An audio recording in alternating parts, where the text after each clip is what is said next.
دو حليه دو على الناس اللي قد بناس حليه والدين تمرك قاد ورن سوق عصب يوم ضيع انت لو وقت لو دجيو كوب شها لو شو la fariisiyo la barto marka waxa aan ka dagaalamayna wax tahay laba shay midda koobaad oo ah qof uu dhaho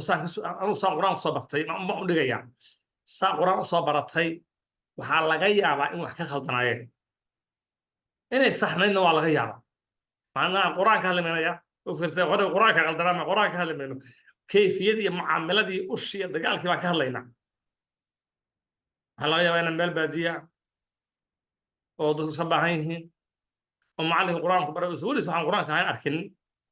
asaga u lagu soo baray adna ushi kugu baray adna inaa hadda magaalada ushi la soo gashay oo aad kelid xal moodo xal ma ta labaadna waxay tahay qofku waxa uu dhigayo inuu